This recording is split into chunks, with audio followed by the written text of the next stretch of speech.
Hello. Now we are going to look at the midpoint between two other points. The formula that we have from our log tables, from our formula tables, is given here. So we have a coordinate, so the midpoint is a point that's between two other points, or halfway between two other points, and that's why our formula has a bracket and then stuff, a comma, more stuff, and then close the bracket. It's a coordinate itself. So this formula gives us an x and a y coordinate, and it's the x and the y coordinate of the point that's halfway between two other points. So that's what we're working with. You can see from our formula that the point that's halfway between two other points, the way we would get it is to get the average of the x coordinates of our two outside points and the average of the two y coordinates of our outside points, and that's going to give us the midpoint. So if we look at the midpoint of AB, we can see that visually we can see A is here at in the door 2 up the stairs 7, in the door 2 up the stairs 7, and B is at in the door 6 up the stairs 3.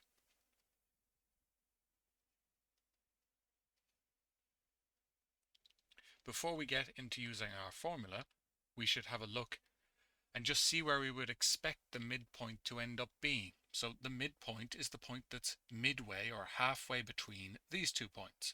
So if we just look, we'd be somewhere along that line between A and B, and we want to be about halfway between. So I think our midpoint should end up being somewhere around there. That looks about right for halfway between A and B.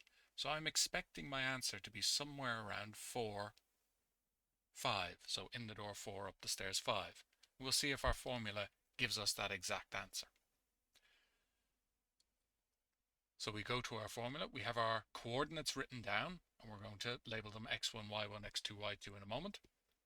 But we'll write down our formula first. So we have capital M is how we write midpoint, and the 2 points that we're dealing with we'll often label down here if they have been given names. And that midpoint is going to have the coordinates of x1 plus x2 all over 2, just the average of our x coordinates, the average of our 2 and our 6, and the average of our y coordinates 7 and 3. That's all this formula is doing. So we label our points as x1, y1, x2, y2, and it doesn't make any difference which one we pick as being our first point. I just went with this as the first point because A is alphabetically before B, but it makes no difference mathematically.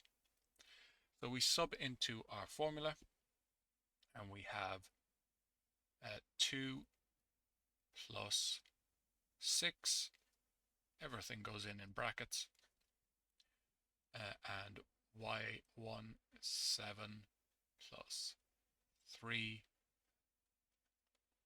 all over 2, because we're getting the average of those two numbers, so we end up with 8 all over 2 and 10 all over 2, which is 4, 5.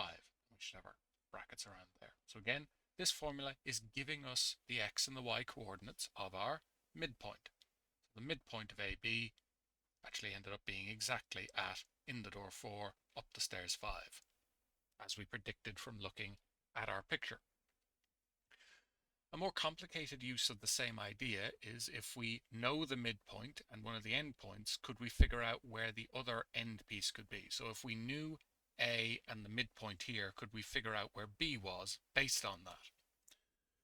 So we know that the midpoint of CD is at 4 minus 5. I have that labeled here. So MCD is at 4 minus 5, and the point C is at 7 minus 4.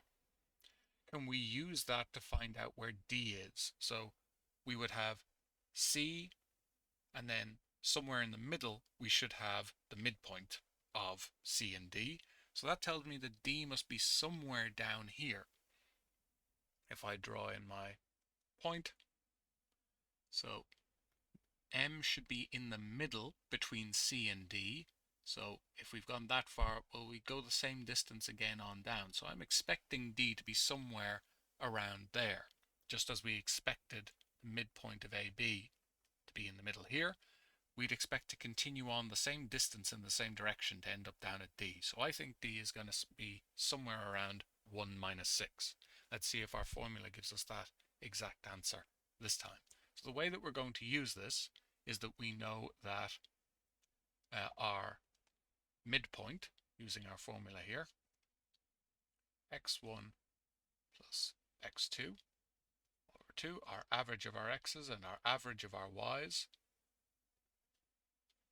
should end up being equal to 4 minus 5. That's what the midpoint of C and D should give us. And C is at 7 minus 4, and D we don't know, but we know that it has some x and y coordinate. So I'm just going to call them x and y. I don't know what they are yet, but I'm going to try and find out using my formula. So I'm going to call this x1, y1 and x2, y2.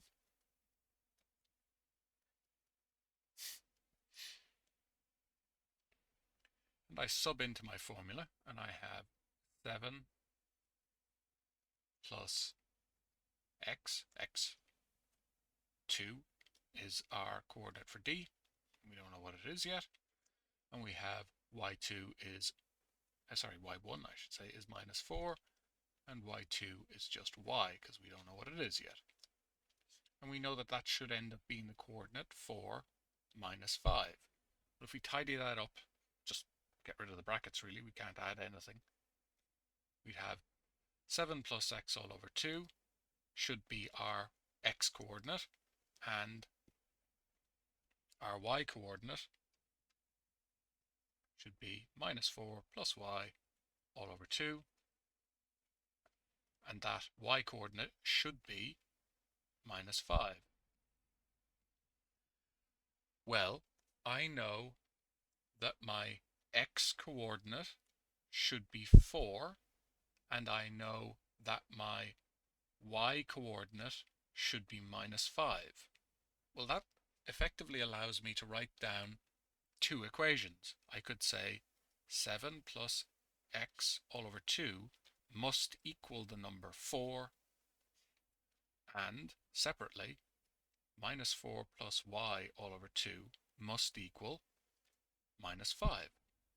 That has to be true. So now I can see that I have an equation that has an x in it and an equation that has a y in it. So I'm going to solve that equation in order to find what I need. So I don't like to have fractions in my equations, so this is just a half. So if I multiplied this side of the equation by 2, I'd get rid of my fraction. 2 divided by 2 is 1. I have to make the other side twice as big as well in order to keep everything equal. So I end up with 7 plus x is equal to 8. And now subtract the 7 away from the left-hand side because I want x by itself. And I have to subtract it from the right-hand side to keep everything equal. I made this side 7 units smaller, so I have to make the other side 7 units smaller, and I get x is 1. I have to do the same rearranging, or very similar, for my y. I want to get rid of that fraction, so I'm going to multiply by 2. And to keep everything equal, I must multiply the other side by 2. And I end up with minus 4 plus y is equal to minus 10. I have to add 4 to this side to get y by itself. I must add 4, make the other side 4 units bigger as well in order to keep everything equal. And I end up with minus 10 plus 4 is minus 6. I think that's what we predicted. Yep. So in the door 1, down the stairs minus 6. So our midpoint, not our midpoint, D is at 1 minus 6. And that's how we can use our midpoint formula in practice. And that is what we need for now.